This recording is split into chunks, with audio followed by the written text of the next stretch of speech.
This video is brought to you by NordVPN. Stop letting the world see your data when you're online. Click the link in the description for a 73% discount on 2-year plans.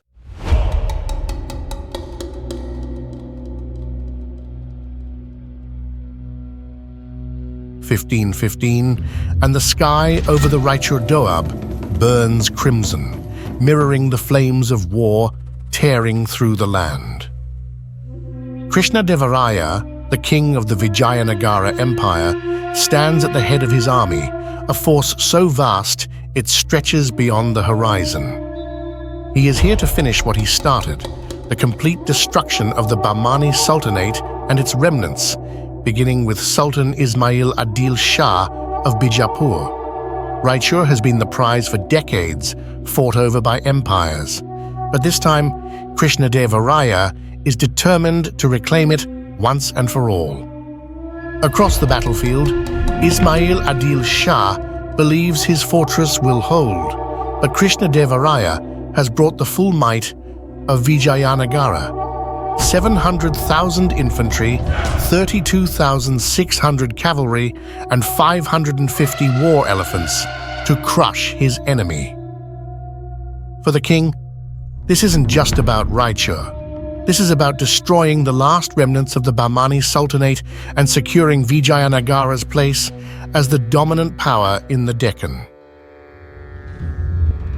Vijayanagara wasn't always on the brink of dominance.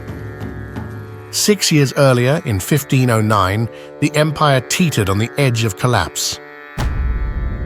Veera Narasimha Raya, Krishnadevaraya's elder brother, ruled a fractured kingdom, weakened by internal rebellions and external threats. The Bahmani Sultanate, or what was left of it, tore away at the empire's edges. The crown, heavy on his brother's head, falls into Krishnadevaraya's hands when Veera Narasimha fell ill. On his deathbed, the elder king supposedly commanded that Krishnadevaraya be killed, but the king's trusted advisor, Saluva Timma, defied the order. 1510, Krishnadevaraya takes his first steps into the furnace of war. His target?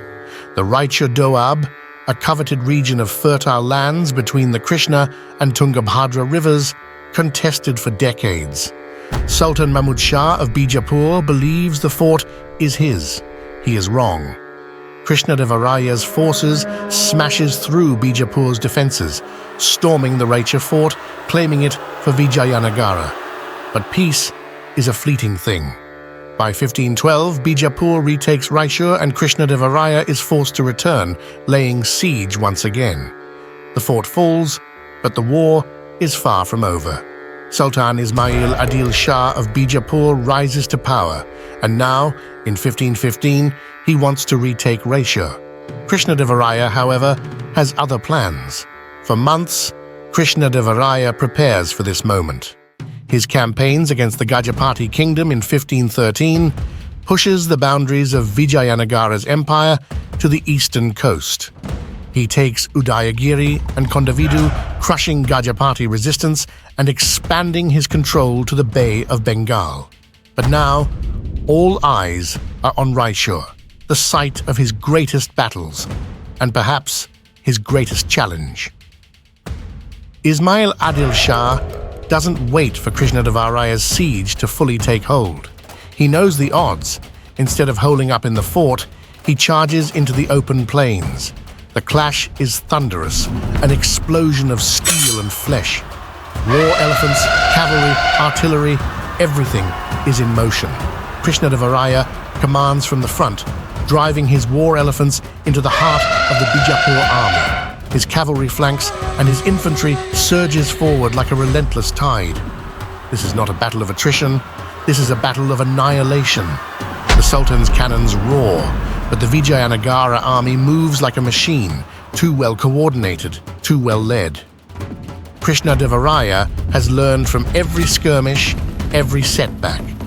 And today, he uses all that knowledge to outmaneuver his opponent. The plains outside Raichur are a slaughterhouse.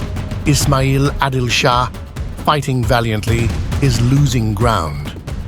Krishnadevaraya presses harder, his war elephants charging through the Sultan's lines, scattering soldiers like leaves in the wind.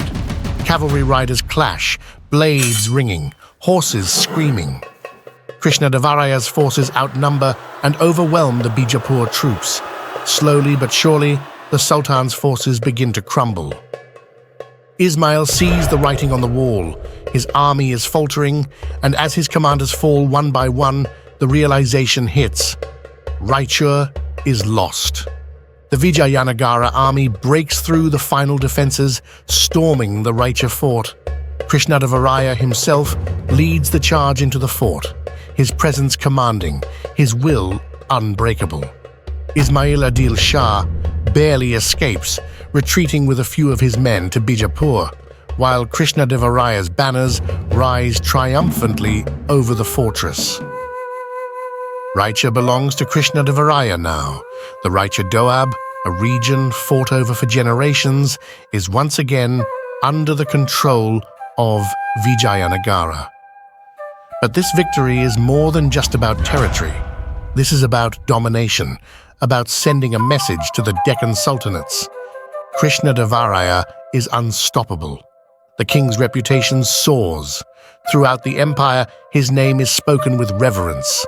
Soldiers celebrate, the people rejoice, and Vijayanagara basks in the glory of victory. But the king's journey is far from over. His wars have taken a toll, and his personal life faces an even greater blow. 1524, Krishnadevaraya crowns his son Tirumala as Yuvaraja, securing the future of his empire. But fate intervenes. Tirumala dies suddenly, leaving Krishnadevaraya devastated. The loss of his only son, the heir to his empire, crushes him emotionally. The king, who has never known defeat on the battlefield, now faces a personal tragedy that no amount of strategy can conquer. By 1529, the great Krishnadevaraya, builder, conqueror, warrior king, passes away. His death marks the end of an era, but his legacy is carved into the stones of Vijayanagara's temples, written in the blood of his enemies and remembered in the songs of his people. He leaves behind an empire at the height of its power, its borders secure, its coffers full. But the loss of his heir casts a shadow over the future. His brother, Achyuta Devaraya, takes the throne, but the empire's stability is in question. Krishnadevaraya's reign was the golden age of the Vijayanagara Empire, but without his iron will and unmatched brilliance, can the empire endure? As the sun sets over the empire's towering temples and vast fields, one thing is clear. Krishnadevaraya's name will be remembered for centuries to come.